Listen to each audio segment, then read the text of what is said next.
to this moment, and it is such an important moment for us to talk about a South African survey looking specifically at things related to Christians and Christianity. And so to that effect, we say a very, very warm welcome and good morning to Candice. How are you doing this morning, Candice? I'm very well, thank you, Jonathan and Rachel. How are you guys? We are well, so well. Thank you for Good. making time, for getting up super early to chat to us about this all-important topic. So you are a member of a local church here in Cape Town. You're a part of the leadership there, and you've launched a unique survey aimed at understanding how non-Christians in South Africa perceive Christians and the church. So this is a survey that seeks to explore how confident believers are in sharing their faith, with the ultimate goal of fostering deeper understanding and more authentic connections between Christians and their communities. So, Candice, what inspired you and your team to create this survey, and why focus specifically on the perceptions of non-Christians? Yeah, so what we're doing is we have an academy and we're doing a session on living a missional lifestyle.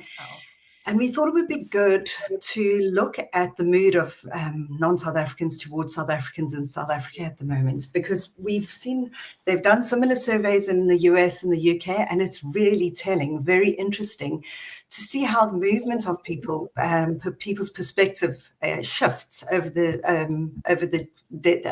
I suppose over the years towards Christians. And what we've seen very recently is there's been an increase of people going to church in America, and in the UK, we've seen people more open to Christianity. And we're not sure why. It could be following this massive movement towards a work culture that people are starting to ask questions about the meaning of life. And so we decided when we look at our church and people of our faith trying to talk to non-Christians, what does it look like to talk to someone who is not a Christian? And I think the end goal is really to encourage people that actually, statistically, people aren't against hearing from their friends and family who have a faith. Sure. Very good. So, Candice, how do you hope the findings of the survey will influence church leadership, and outreach strategies in local communities? Yeah, so I think the outcome we're hoping is, first of all, to ask the right questions, because sometimes when we evangelize, we want to just bang on about the Bible, but actually sometimes we need to stop and understand the person we're talking to. Who are they culturally and individually? What are their individual beliefs? And I think the number one lesson I'm sure that we're going to have is that we need to stop and listen to people before we talk.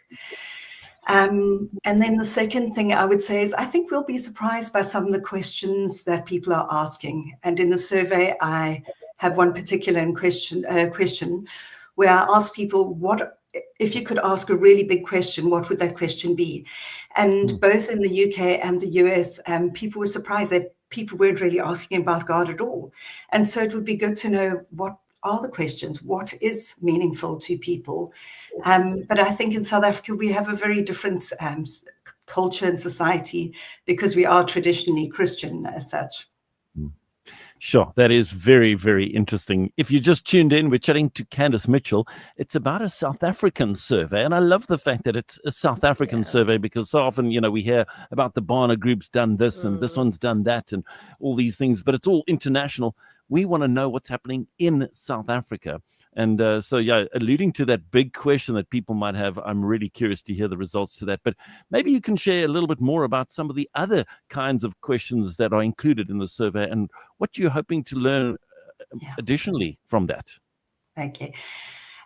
So actually the survey is not only for non-Christians. Christians can answer it, but the intention is really for non-Christians to answer it. The reason I include Christians is because we have so many nominal Christians in our country. We have so many people who practice different types of faith and still consider themselves to be Christians. So if you click on the survey that you're a Christian, It'll take you through to a set of quick questions that want to know a little bit more about your faith. How often do you go to church? How often do you read your Bible? And then based on those, you'll be sent through your answer. You'll be sent through to different questions.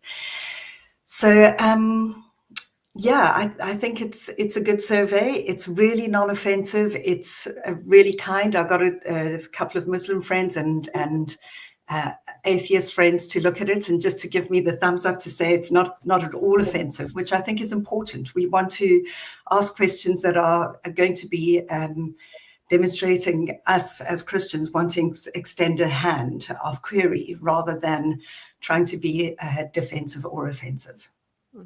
I love it, Candice. Also, the understanding of more just opening our minds for a new understanding. But why do you think it's important for Christians to understand how they're perceived by people outside of the church? Yeah, I've realized doing the survey that actually I live in a bubble. I have so many wonderful Christian friends and actually not enough non-Christian friends. And one of the questions I ask Christians is, do you feel it's your responsibility to be talking to people about the gospel? Because clearly it is a mandate given to us in the New Testament, but so many of us feel nervous to do so.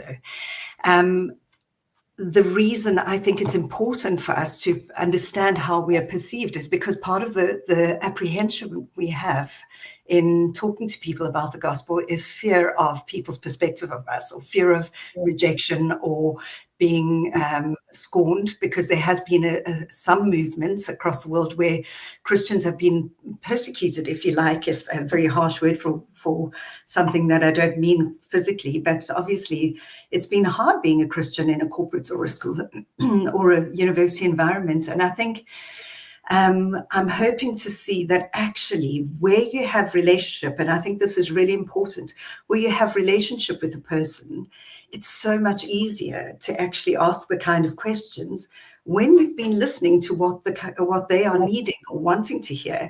It's so much easier to talk to them about your faith. That is brilliant. Perfect answer. Perfect answer. As we wrap up, Candice, quick question. How do people get the survey? How do they do the survey? And of course, importantly, is it a 15-minute, a 30-minute survey? How long is the survey going to take one to complete? Okay, so here's my marketing spiel. The issue I have is I know too many Christians. I desperately and urgently need as many of you to share it with your non-Christian friends. As I said, it's really non-offensive. It's really quick. It takes 2 to 3 minutes. You can either click on the link that will be loaded up on the Facebook page, or you can email me at Candice, Candice M, which is my surname Mitchell, Candice M, at Jubilee.org.za, and there's also a QR code that you can use. So yeah, guys, please spread it as widely as possible. We'd love to see as many people as possible answering the survey. Fantastic. And what we've done is we've also popped up the QR code, so you can just literally take your smart device and scan that QR code, and that'll link you then directly to the survey. And again, it is really, really so good. We've dropped the link in the comments of the videos on our Facebook and YouTube, so you can also just click on that as well. And please, as Candice has said, share this with your non-Christian friends. Share this with everybody and anybody that you know. Ask people that are on Facebook groups, maybe if you can post it there. And then also, of course, you can connect with Candice. Just give us your email address one more time, please, Candice. Sure, it's Candice M at jubilee.org.uk. Org.uk. Okay. So Jubilee. Sorry, it's ZA, not UK. Sorry, ZA. Okay. You lived in the UK too long. I went for a South African church, not a British church. It's a South African survey for a South African church in South Africa by South Africans. Come on, let's do this. Candice. Candice, and then the letter M for Mitchell at Jubilee, spelt JUBILEE.org.za. That's the one, ladies and gentlemen, and we're going to just pop that up as well, so you can email Candice. Thank you so much for your time, Candice. Always great to chat to you, and I really hope people are going to respond and definitely get involved with this. It is phenomenal, and I think it is so on point. And a number of people that I've spoken to about the survey have said, wow, this is going to be fantastic. Let's get it out there. Let's get people completing the survey. So I think it's going to be fantastic because that information is going to help a lot of us. So thank you so may I much. suggest that it might be worth, once we have all the results in, to actually talk about the results. Definitely. Yeah, we're going to do that for sure. We need to do that. All right. So there you go, ladies and gentlemen. Scan that QR code and you can definitely be a part of this because this is what it is all about. Candice, thank you so much for your time. And we wish you all the best. God bless you. Bye, guys. Thank you. Thank you.